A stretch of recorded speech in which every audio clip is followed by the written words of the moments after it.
Não sejas traidores de Cristo. Parte 6, dia 12 de outubro de 2023.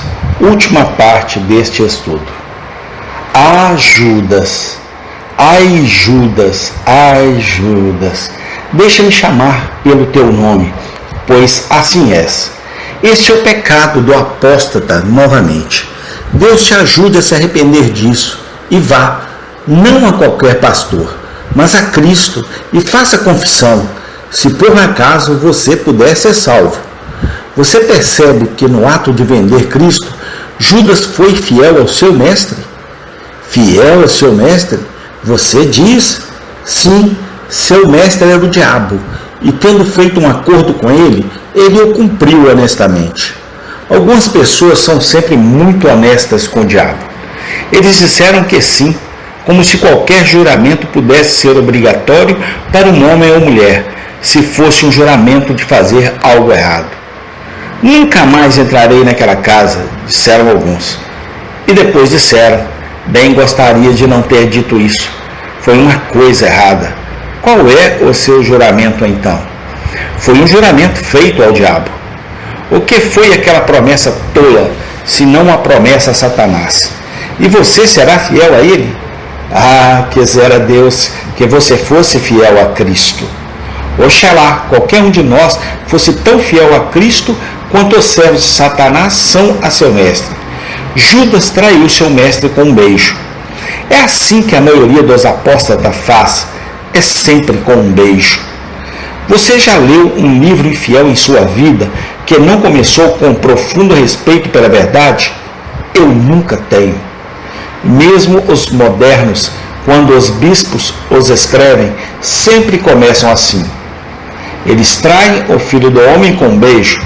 Você já leu um banco de controvérsias amarga que não começou com uma humildade tão doentia, tanto açúcar, tanta manteiga, tanto melaço, tudo doce e macio, que você disse, ah, aqui, pois quando as pessoas começam tão suave e docemente, tão humildemente e tão suavemente, dependem disso, elas têm ódio absoluto em seus corações.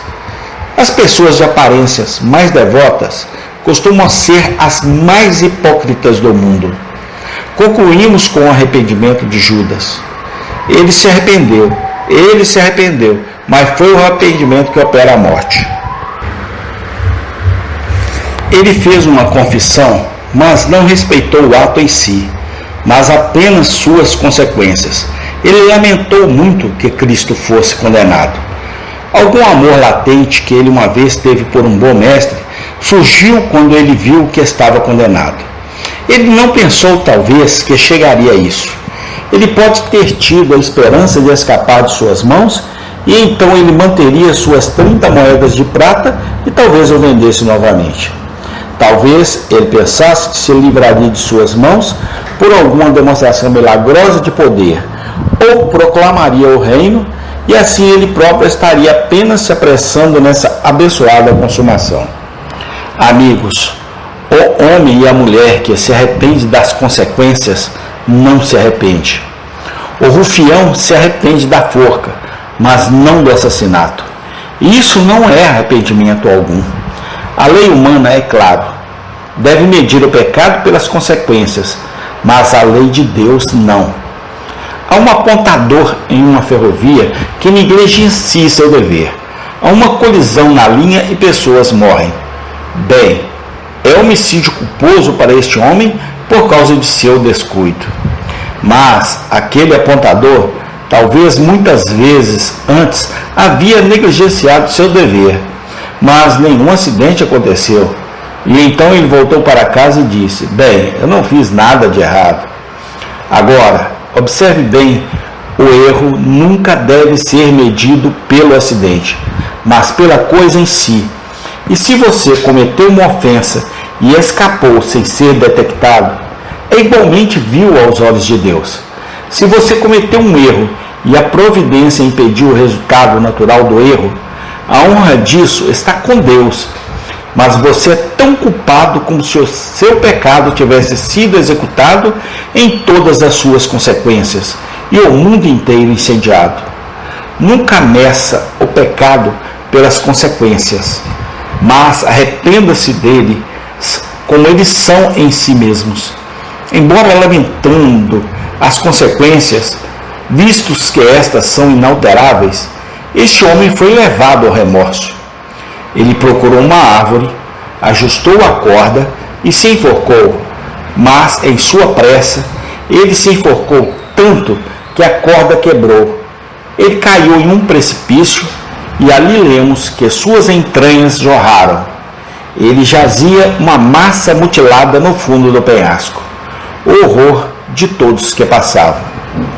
Agora, você que ganha piedade, se houver tal aqui, você não pode chegar ao fim de um suicídio, mas leve a lição para casa.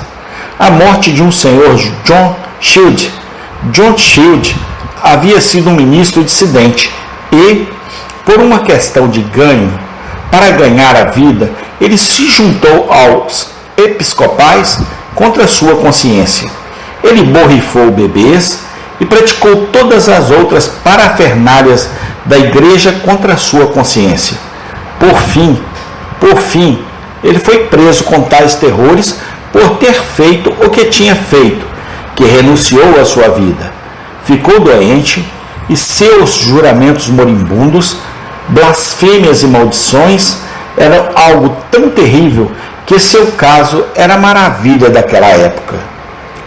O Sr. Koch escreveu um relato completo disso, e muitos foram tentar o que podiam fazer para confortar o homem, mas ele dizia: vá embora, não adianta, vendi a Cristo. Você também conhece a maravilhosa morte de Francis Spira? Em toda a literatura não há nada tão terrível quanto a morte de Spira. O homem sabia a verdade. Ele ficou bem entre os reformadores. Ele era um homem honrado e até certo ponto aparentemente um homem fiel. Mas ele voltou para a igreja de Roma. Ele apostatou. E então, quando a consciência foi despertada, ele não voou para Cristo, mas ele olhou para as consequências em vez de para o pecado. E, assim, sentindo que as consequências não poderiam ser alteradas, ele esqueceu que o pecado poderia ser perdoado e pereceu em extrema agonia. Que nunca seja o destino infeliz de qualquer um de nós ficar em tal leito de morte, mas o Senhor tem misericórdia de nós agora e nos faça sondar nossos corações. Aqueles que vocês que dizem, não queremos esse estudo, são provavelmente as pessoas que mais precisam dele.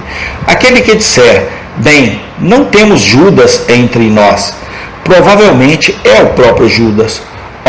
Procurem a si mesmos, retire todos os recantos, olhe em cada canto de sua alma, para ver se sua religião é pelo amor de Cristo, é pelo amor da verdade, é pelo amor de Deus, ou se é uma profissão que você assume porque é uma coisa respeitável. Uma profissão que você mantém para cima porque ele mantém você para cima. E agora, para concluir, existe um Salvador, e esse Salvador está disposto a nos receber agora. Se não sou um santo, ainda assim sou um pecador. Não seria melhor para todos nós irmos novamente à fonte, nos lavarmos e ficarmos limpos? Que cada um de nós vá novamente e diga: Mestre, tu sabes o que eu sou, guarda-me agora para o teu próprio bem, Jesus. Obrigado por tudo, Senhor. Chegamos ao fim de mais um estudo, Pai. Que esse estudo possa penetrar no coração e nas mentes dos homens, das mulheres, dos jovens e das crianças que o ouviram. Pai, que o teu nome cresça, que o meu nome diminua cada dia mais. Eu te honro, Pai, porque tu és o meu Deus, é o meu Senhor, é o meu Rei, no nome do Senhor Jesus Cristo. Amém.